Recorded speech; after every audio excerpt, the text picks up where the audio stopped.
กับทักทายสบายดีพี่น้องเอฟซีเบิดสู่กุสู่คนเนาะสู่หมองสู่บอลว่าเอฟซีทั้งฝั่งลาวฝั่งไทยแล้วก็ต่างประเทศนำเด้อเนาะ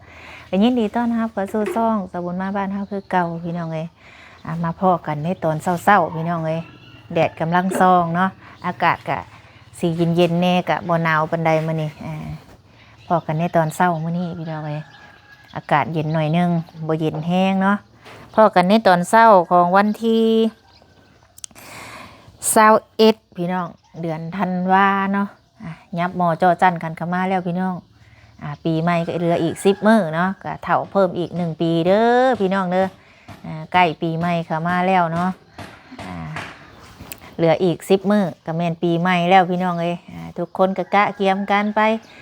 เข้าดาวทั้งได้ผู้นั้นก็ได้เข้าทั้งได้เนาะส่วนข่อยนี่เข้าอยู่ในเฮือนแหละพี่น้องเข้าม่งข่อยเข้าบอนบ่ได้ไปเข้าใส่ดอกแต่ละปีบ่ฮู้ซ้ำว่าเพิ่นเฮ็ดจังใดกันเนาะบ่เคยว่ากินเลี้ยงปีใหม่ยักเทื่อนะก็เลยว่าเอ้าผู้ใดเพิ่นมีหม่องไปก็ดีใจน้ำเพิ่นเนาะมาพ้อกันในตอนเช้ามื้อนี้พี่น้องเอ้ยเฮาก็อยากมามีอยู่2 เรื่องเนาะที่สิมาแจ้งมื้อนี้ทาง FC ทุกคนติดตามมาฟังนำกันพี่น้องเอ้ยมีเรื่องอีหยังเด้มีอยู่2 เรื่องว่าซั่นเนาะมื้อนี้ก็เลยอยากมาแจ้งให้ได้ฮู้แต่เช้ามื้อนี้มาแจ้งข่าวดีก็ว่าแม่นพี่น้องจักข่าวยังอยากให้ FC ทุกคนได้ฮู้ได้ฟังนำกันเนาะเอาเรื่องแรกเนาะสิแจ้งไว้ก่อนว่ามื้อนี้เนาะทางสาบุญสิเดินทางไปเมืองคงเซโดนพี่น้องพุ่นแหละลงไปลาวใต้หรือว่าใต้กลางๆนั่นแหละเนาะไปเวียกตามเคยพี่น้องติดตามไปน้ำกันว่ามื้อนี้สาบุญสิไปหาภัยอยู่เมืองคงเซโดนฝากทุกคนติดตามแล้วก็ให้กำลังใจในเด้อเนาะอีกจักหน่อยแหละสิเดินทางก็เลยอยากมาแจ้งข่าวดีไปสักก่อนสิเดินทางลงไปแบบไวเนี่ยมีเวียกอย่างแบบว่ากระทันหันนะเนาะมื้อนี้ก็ได้แต่ว่าเฮายังบ่บอกดอกว่าเฮาสิไปหาภัยไปยังเนาะสาบุญก็อยากให้ FC ทุกคนลุ้นน้ำกันเนาะว่าสาบุญสิไปยังไปหาผู้ใดพุ่นแหละจุดมุ่งหมายกับมื้อนี้คือสิเดินทางไปเมืองคงเซโดนบ้านนาปงเมืองคงเซโดนแขวงสารวันพุ่นแหละพี่น้องจุดมุ่งหมายของสาบุญมื้อนี้ก็ได้เนาะอยากมาแจ้งให้ FC ได้ฮู้ก็ประมาณนี้ส่วนทางสาวน้อยนี่ก็มื้อนี้เนาะก็สิเข้าไปหาแล้วอยู่ลืมมื้อนี้สิเข้าไปหาเราสิไปจ่ายเงินค่าไม้ประเด็นที่2หรือว่าเรื่องที่2เนาะสิมาแจ้งข่าวดีพี่น้องข่าวดีอย่างเด้วันนี้เนาะข่าวดีพี่น้องเกี่ยวกับครอบครัวของน้องเต้นเนาะน้องเต้นถ้าผู้ใดติดตามสบุญสิฮู้ว่าน้องเต้นนี่แม่นไผเนาะว่าซั่นคือน้องเต้นนี่พี่น้องเป็นอีกครอบครัวหนึ่งที่ทุกข์ยากแห้งเนาะเฮือนนี่จนสิล่มพี่น้องเอ้ยทุกคนก็คือสิเห็นเนาะเฮือนของเพิ่นนี่จนสิล่มแหละเฮือนของน้องเต้นนี่อยู่กัน3 แม่ลูกเนาะส่วนพ่อนี่เสียไปแล้วก็เลยอยู่กัน3 คนแต่ก่อนไปสร้างครอบครัวอยู่บ้านอื่นหลังจากผัวเสียก็กลับมาอยู่บ้านเกิดอยู่บ้านแม่เฒ่าสินะครอบครัวเรานี่ลำบากเพื่อนสิอยู่ก็จนสิทับหัวพี่น้องเลยเอาไม้ค้ำเมียนเนาะสบุญไปเห็นก็เลยอยากมาแจ้งข่าวดีให้เพิ่นได้ฮู้เพราะว่าเมื่อก่อนนั่นสบุญได้เอาเสาเฮือนไปให้เราแล้ว9 ต้นเนาะมีผู้ใหญ่ใจดีด้วยทางพ่อใจดีพ่อวิไลศักดิ์เนาะจากนครหลวงเวียงจันทร์เพิ่นแหละให้สบุญเป็นสะพานบุญให้ซื้อต้นเสาไปให้น้องเพิ่นครอบครัวเรานี่โอ้ยพี่น้องเอ้ยแบบขาดแคลนแห้งว่าซั่นซะเพื่อนซ่านนั่นแหละบ่มีหม่องอยู่เลยถ้าฝนตกนี่บ่มีหม่องนอนเลยเนาะแล้วก็อาศัยขึ้นไปนอนเฮือนแม่เฒ่าแต่ว่าเฮือนแม่เฒ่ามันก็มีหลายคน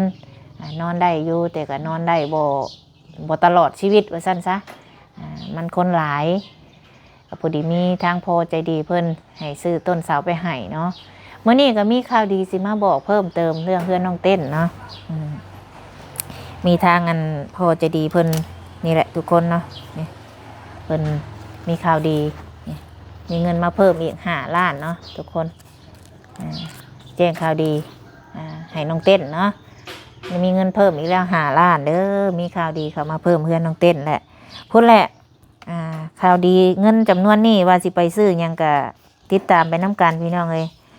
ติดตามว่าสบุญสิไปซื้อยังเน่มันสิได้ยังเน่เนาะ ให้ติดตามให้กำลังใจสบุญเด้อเนาะบ่ว่าสบุญไปทางใดก็ได้มีเงินมาเพิ่มแล้ว5 ล้านส่วนครอบครัวของน้องเต้นเนาะก็มีแต่ให้สบุญกลับมาแต่สารวัตรก่อนสบุญจังสีเข้าไปดำเนินการต่อว่าสิซื้ออย่างนั่นสิซื้ออย่างได้ในนั่นก็ติดตามไปน้ำกันเด้อพี่น้องเด้อที่สำคัญนี่ก่อนสิเฮ็ดเฮือนหลังหนึ่งเนาะก็ใส่งบประมาณหลายอยู่กว่าสิตั้งขึ้นนะทุกคนเลยอันนี้ก็เฮากลับมาจากสารวัตรในสบุญสิไปซื้อบางทีก็อาจจะเป็นเฮทรายหรืออย่างประมาณนี่แหละเนาะแต่ก็รุ่นไปน้ำกันว่ามันสิได้อย่างแน่แต่ทีแน่ๆก็มีข่าวดีแล้วมีเงินเพิ่มเข้ามา5 ล้านเนาะทางเฮือนของน้องเต้นให้สบุญกลับมาจากสารวัตรสบุญก็สิไปมื้อนี้ก็สิฮอดช่วงค่ำๆแน่เพราะว่าสบุญออกไปแต่บ้านนี่ก็สิไปเว่บ้านสาวน้อยก่อนสิไปเว่จ่ายเงินค่าไม้เนาะเมื่อวานนี่สบุญถ่าเพิ่นดนแล้วก็เลยออกมาก่อนเพิ่นก็เลยไปส่งน้ำหลังประมาณนี้นะก็เลยสิไปจ่ายให้เพิ่นสักก้อนหลังจากนั้นก็จังสีเดินทางไปกลับมาแต่สารวัตรก็สิไปมื้อนี้ฮอดประมาณค่ำๆมื้ออื่นก็สิเข้าเวียกอาจสิได้ไปนอนประมาณสัก2 คืนตามที่สบุญได้ไปเนาะประมาณสัก2 คืนหรือคืนหนึ่งนี่แหละก็ติดตามไปน้ำกันมันก็บอกบ่ถูกว่าเฮาสินอนจักคืนคันว่าเวียกเฮาแล้วไว้เฮาก็ได้กลับไว้ถ้าเวียกเฮาซ่าก็สิได้กลับซ่าเนาะเฮาก็สิไปนอนอยู่พุ่นแหละบ่อนเฮาเคยพักเคยเซาพี่น้องการเฮ็ดเวียกเฮ็ดงานนี่เนาะทางเฮาก็ผู้ใหญ่มอบเวียกงานให้เฮาสิใกล้หรือไกลก็ยินดีพี่น้องไปได้ทุกที่เนาะไปได้ส่วงนี้ก็ได้ถือว่าโอเคสบุญก็เดินทางไปกับลูกชายคือเก่ากับโซเฟอร์คือเก่าลูกชายเฮาแหละขับรถก็บัดเมื่อยก็เปลี่ยนกันแม่กับลูกเนาะเพราะว่าเฮาก็ขับรถก็ยังบ่เก่งปานใดแน่ถนนหนทางมันก็บ่โอเคปานใดหั้นนะพี่น้องเอ้ยเนาะคือว่ามื้อนี้ก็สิเดินทางคือเก่ามื้อนี้ขอบคุณเนาะทางผู้ใหญ่เพิ่นที่มอบเวียกมอบงานให้สบุญเนาะขอบคุณหลายๆเด้อเนาะทางเมย์แล้วก็ทางเอื้อยเนาะตอนนี้ก็ยังบ่ได้ทางเมย์ทางเอื้อยทางอ้ายทุกคนที่คอยติดตามแล้วก็ให้กำลังใจเนาะมื้อนี้ก็สิเดินทางไปแขวงสารวัตรก่อนเนาะขอบคุณเนาะทางเอื้อยจุลี่แล้วก็ทางเมย์เพชรเนาะที่ให้ค่าน้ำมอกน้ำมันมามื้อนี้ก็ขอให้ทางเอื้อยทางเมย์อยู่ดีมีแห้งสุขภาพเข้มแข็งความเจ็บยาสุได้ความไข่ยาสุมีเด้อเมเด้อเมเพชรกับเอื้อยจุลี่เนาะให้เงินค่ารถลูกลงเดินทางลงสารวัตรมื้อนี้ขอให้ใกล้ปีใหม่แล้วก็ขอให้เมกับเอื้อยสุขภาพร่างกายแข็งแรงปราศจากโรคภัยไข้เจ็บอย่าเจ็บอย่าจนเนาะที่ว่าเพิ่นช่วยเหลือคนถูกคนยากมากก็ขอให้บุญคำนำสู่เด้อเมเด้อให้เมอายุมั่นขวัญ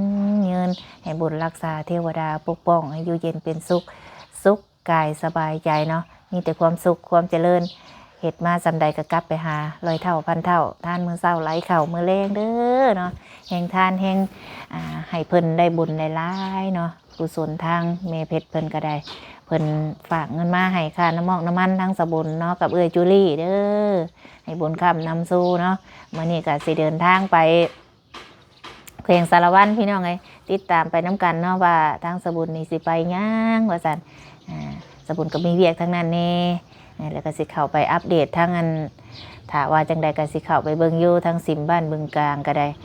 ว่าทั้งสร้างเพิ่นเฮ็ดฮอดขั้นตอนใดเนาะตอนที่สบุญไปตอนนั้นนะเพิ่นกำลังติดกาบเอลซิมพี่น้องเอ้ยจังใดก็ไปพ้อกันอยู่พูดแหละมื้อนี้มาบอกข่าวทุกคนเนาะว่าสิเดินทางแล้วก็ข่าวดีเกี่ยวกับน้องเต้นนั่นแหละดีใจน้ำทั้งน้องเต้นน้ำเนาะขอบคุณทั้งพ่อใจดีเนาะทั้งพ่อวิไลศักดิ์เนาะที่ว่าไว้วางใจลูกให้เป็นสะพานบุญให้กับครอบครัวของน้องเต้นเนาะขออวยพรอวยไส้ให้พ่ออยู่ดีมีแห้งสุขภาพเข้มแข็งความเจ็บอย่าชุดได้ความไข่อย่าสุมีเด้อพ่อเด้อคิดสิ่งใดก็ขอให้สมความมุ่งมั่นปรารถนาทุกสิ่งทุกประการเนาะเฮ็ดเวียกการงานอะไรก็ขอให้ราบรื่นในหน้าที่การงานเนาะสาธุที่ไว้วางใจลูกเนาะให้เป็นสะพานบุญให้ก็ได้พี่น้องให้ติดตามให้กำลังใจในเด้อมื้อนี้ก็สิเดินทางไกลเนี่ยจักน้อยเนาะสิไกลก็ไปคือเก้าพี่น้องเพื่อแหละกลับมาจากสารวัตร จังสิเดินทางเข้าไปเมืองอาจสะพรเนาะถิ่นภูไทยพุ่นแหละพี่น้องถิ่นภูไทยเสียงมวลเนาะสบุญกะ ไปทั้งนั้นกับเพิ่นเว้าภูไทยกะโอ้ฟังแล้วกะมวนหูพี่น้องเนาะแต่ละชนเผ่ามันก็บ่คือกันแต่ละเขตแต่ละถิ่นแต่ละทานแต่ละบ้านแต่ละเมืองว่าซั่นซะคือบ้านสบุญนี่พัดเว้าอีกแบบนึงพี่น้องเว้าแบบโบเนอร์โบเนยบ้านสบุญเป็นเว้าตรงๆเว้าภาษาแข็งๆว่าซั่นซะโบเนยแล้วก็โบซวยแบบเว้าแบบอยู่กลางๆแบบบ้านสบุญเอิ้นว่าภาษาบ้านสบุญนี่เพิ่นเอิ้นว่าภาษาแข็งเกเด้บ่ ทุกคนว่าในใดภาษาบ้านสบุญนี่เป็นเว้าแบบบ่ซวยไปทั้งนั้นทั้งนี้ทางเพิ่นสิเว้าแบบคือผู้ไทยก็เพิ่นไปไสเพิ่นก็จะไปซิเลอประมาณนี้เนาะคือแถวเซโนเพิ่นก็สิเว้าอีกแบบนึงคือบ้านโคกนี่แบบถ้าคนบ้านโคกนี่เขาเซโนนี่เขาสิฮู้เลยว่าโอ๊ยแถวบ้านโคกแล้วนี่เนาะนะสำเนียงเสียงคือกันนี่มีบ้านโคกนี่แล้วก็บ้านโคกน้อยเนาะโคกปลาวายนี่มี2บ้านที่ว่าเว้าคือกันนะทุกคนเนาะก็สิประมาณนี่แหละพี่น้องแต่ละบ้านละเมืองมันก็บ่คือกันเนาะคำเว้าคำจามันไปเปรียบเปรยกันบ่ได้เนาะจังใดก็แต่ว่าคลิปนี้เขาบอกผิดพลาดประการใดก็ขอโทษขออภัยพ่อแม่พี่น้อง FC ป้าลุงพัดสุคนเนาะขอบคุณทุกคนที่เข้ามาให้กำลังใจสบุญเด้อเนาะขอบคุณทั้งเอื้อยทั้งอ้ายที่เอื้อยน้อยแล้วก็ทั้งเมนูทุกคนแหละที่คอยให้กำลังใจสบุญแล้วก็คอยซัพพอร์ตสบุญมาโดยตลอดเนาะถ้าว่าบ่มีผู้ใหญ่ใจดีถ้าบ่มีพ่อแม่เอื้อยอ้ายสบุญก็บ่มายืนอยู่ฮอดจุดนี้ได้เนาะถ้าว่าลำพังตัวสบุญเองก็ไปบ่รอดเนาะอันนี้ก็ขอบคุณทางผู้ใหญ่ทุกท่านที่เพิ่นคอยซัพพอร์ตสบุญคอยให้เวียกให้งานสบุญมาโดยตลอดตั้งแต่ต้นจนฮอดปัจจุบันจนฮอดทุกมื้อนี้เนาะขอบคุณทุกคนที่คอยซัพพอร์ตให้เวียกให้งานสบุญเนาะสาธุสบุญกะดีใจที่เพิ่นให้เวียกให้งานสำหรับคลิปนี้ลาภาษาไปก่อนพี่น้องว่าผิดพลาดก็ขอโทษขออภัยเนาะพอกันในคลิปหน้าเด้อพี่น้องเด้อคลิปนี้ไปแล้วสบายดี